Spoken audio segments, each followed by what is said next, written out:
Hey everyone, welcome back to the channel. AladdinsCastle here. Today I am with Izzy. She's going to talk about the top 3 cards in Archaiza's's Islands for the steel color. How's it going, Izzy? Good. Thank you so much for having me. I feel so honored. Awesome. Well, I know you've been playing a lot of steel, specifically Amber Steel a lot, since pretty much the beginning of when you started Lorcana. Yes. So I'm really interested to see if any steel cards helped your deck, and if not, it might not. But what are your top 3 steel cards you think are for this set? Oh yeah. I actually really love all the steel cards that came out, so it's kind of like hard to choose. Okay. But I think starting off strong, I would say my number 1 is Gantu. Yeah. Gantu right here, my boy Gantu. He's a 4 uninkable, 2/4. He just has such a great ability. Yeah. So when you play this character, characters can exert to sing songs until the start of your next turn. So I think that's really challenging, especially now for Blue Steel, because they're like singing songs now. And then what's really great is that each player pays 2 more ink for like actions or items. So now in the meta with all the blue items, this is really challenging to get around. Right, yeah, and I actually had the Gantu also as my number 1 pick as well. Yeah. It's just such a strong card. It has a lot of potential. Like you said, it can stop all the singers from singing songs for a turn. It's really good against decks that play a lot of actions, like Steel, like maybe like Hypnotize. Now instead of casting for 3, they have to cast for 5, so that's really tough for them. And even just hard casting songs, if they don't have a singer, it costs more. So it's a great card, and I definitely agree. It's like one of the strongest potential cards out there. So, oh yeah, it definitely gives people headaches, especially me too. Sometimes I accidentally play it too early, and then I'm like, oh wait, now I need to like refill because I play Amber Steel songs. So it does affect you as well too. Yeah. So you got to be conscious about that. But then also, at least it's like, it's good on certain matchups. Yes, for sure. Yeah, so Gantu, number 1. Number 1. My second pick is Miss Bianca. Oh, okay. Yeah. So she is a 6 inkable, 5/5. So for a little mouse, she has a pretty big body. Yeah. So if you have an ally character in play, you pay 2 less ink to play this character. So she's very good. Because there's a lot of allies in Lorcana right now. You got Daisy, you got the turtle. The Troubadour. Troubadour, yes. And then, Lawrence and Smee also as well. So she's just like a really good pair with those guys. And especially if you're playing with Amber and you like trying to have all these little guys out, she comes out faster. And do you have her in your Amber Steel deck? Or? I do have her, yeah. Mostly because she could sing songs a little bit earlier too, right? Yes. Or she could have access to like a whole new world, or even some sing together songs if you're building like a Ruby Steel or something like that, or whatever ally deck you have. So for sure. I like her a lot too. Yeah, she's super spicy.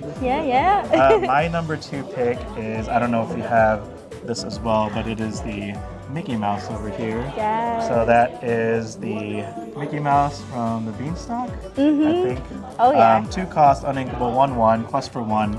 And then during your turn, whenever this character banishes another character in your challenge, you can play a character for 3.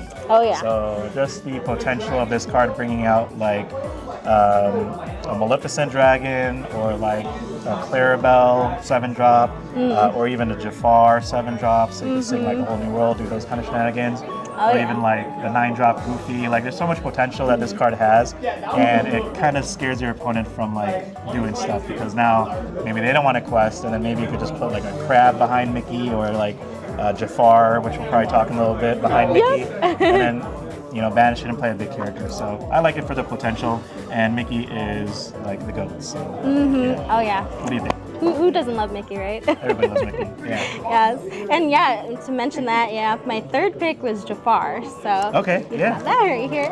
You got a foil one too. So. There you go. I think he pairs very well with Mickey Mouse. He's a 3 inkable, 3/2, and when you play the character, chosen character gains Challenger 2. So that's very helpful pairing along with Mickey Mouse.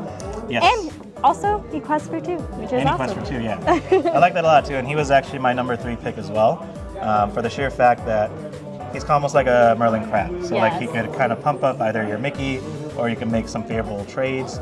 Like maybe it's like you're playing against like a blue steel deck and they have Cogsworth out with resist. Now Jafar could pump up your other steel characters and then kind of trade there. So like little micro decisions like that. But also because he quests for 2 and he does shift into the big purple Jafar, which I know some people are trying to cook with the new whole new world Jafar with this and Mickey. So I've seen a lot of people doing that. I know Lore Games was testing that also early out too. So a lot of potential for the Jafar combo deck too. So that was also my number 3 pick as well. Nice.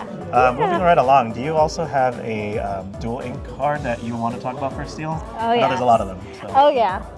Yeah, there was a lot of choices, but I think my dual ink card has to be the Pete Space Pirate. Yeah, the Green Steel. Okay. I feel like Emerald Steel is going to come out of hiding again. I mean, it's always been a really solid deck. Right, yeah. But the Space Pirate is really great because it's a 6 ink, but you shift it at 4. Right.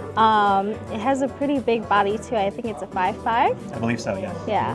And his ability is really nice because whenever he's exerted, opposing characters can't exert to sing songs. Right, right. So he's pretty strong. Yeah, and he gives resist to your pirate characters, right? So like his Smees and even himself, I think, or something like that. Yeah, so he does survive a lot, and it's a really good card because he can sing stuff too, and very strong. Yeah, and can you imagine they drop a P and you can't even do actions anyways, and then you drop the Space Pirate? That's true. Yeah, on 3 you play P, no actions, I can't get rid of him, and then you pretty much just shift into the next turn. So that is the play. That's cool. Exactly. There's so many like good Steel X dual colors. But one of mine was Mushu. Mushu with Ruby Steel. Yes. Simply for the fact that it has a lot of really cool effects. Obviously, he's a 3/5 quest for 1, I think, or 2. And then every time you challenge with a character and banishes them, you gain 2 lore. Oh yeah. And then also you gain 2 resist. So that's actually pretty strong. So a lot of your characters will survive. Very spicy. Especially like your Ruby characters, you could pair it up with Goofy. Yep. Gain 2 lore or even 2 more with Mushu out. You could pair it up with Calhoun, and Calhoun will gain 2 lore and then another 2 lore from there. So it has a lot of potential for like bursting a lot of lore. Oh yeah. And he's Mushu.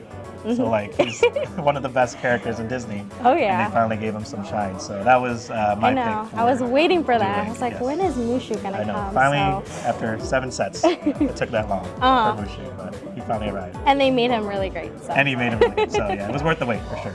I just wish he was enchanted. Oh yeah. So, who knows? Maybe next set. But yeah, so considering all the cards for Steel, I think they're pretty good. If you got to give a rating out of 5 castles, what do you think you would put Steel at for this set? I would say, honestly, I would say 4.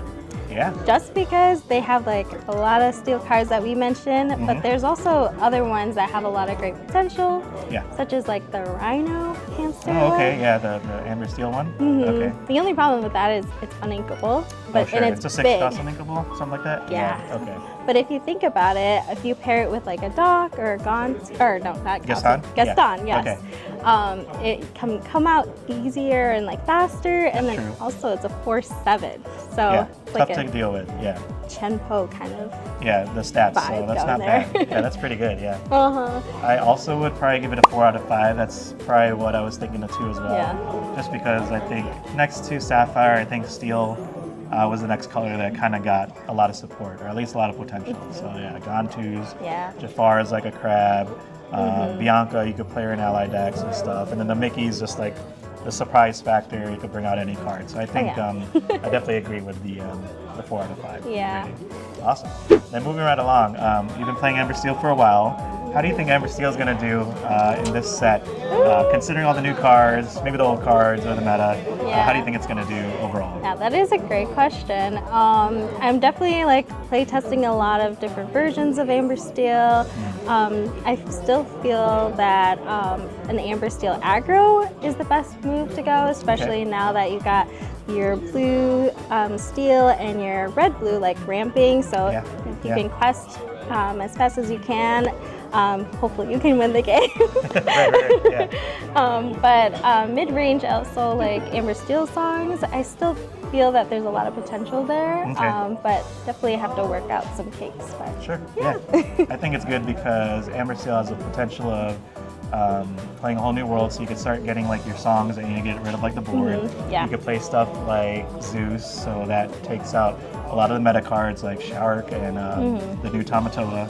Oh, You yeah. could also play like Greatest Criminal Mind. You could also take out the big Tamatoa. So there's a lot of good songs that you could potentially reach. And then if you want to go a little bit aggressive, you could kind of do a hybrid of both. So yeah, I think there's a lot of potential for Amber Steel. In addition to Amber Steel, I actually think like every Steel deck could be played. Yes. So that could be like either tier 1, tier 2, or tier 3. So you got like what, purple Steel, you have green Steel. And then you also got blue Steel, obviously. Basically every Steel X deck you could play in this meta. So Oh, yeah. I think it's going to be a great time for Steel decks. And yeah, I think it's pretty good. Yeah. Oh, I'm so excited to see how the meta is going to go like later There'll be a on lot the of Steel, season. but Steel meta, get all your Steel cards, Calhoun's and Smees and everything, and buy out all the fools because they're gonna just keep jumping higher. For Any sure. final thoughts on Steel for this meta? I'm always going to root for Steel, so. Let's go Steel. Steel's your time. Let's go This is the Steel. set. Awesome. And before we close the video, any shout outs you'd like to give? Shout out to AladdinsCastle, of course. And then shout out to my husband, SB Jitter, Space Jitter. What's up, Ed? But yeah, and of course, Lords of Lore. Oh, and then you also have a couple socials. Where can they follow you? Oh yeah, you can follow me on Instagram. It's .ladyking24. So. Somewhere in there too. So definitely give her a follow. Let's get her up there too as well and support her content. Yeah, thank you. Thank Until you, next Izzy. time, we'll see you guys in the next video. Peace out. Bye.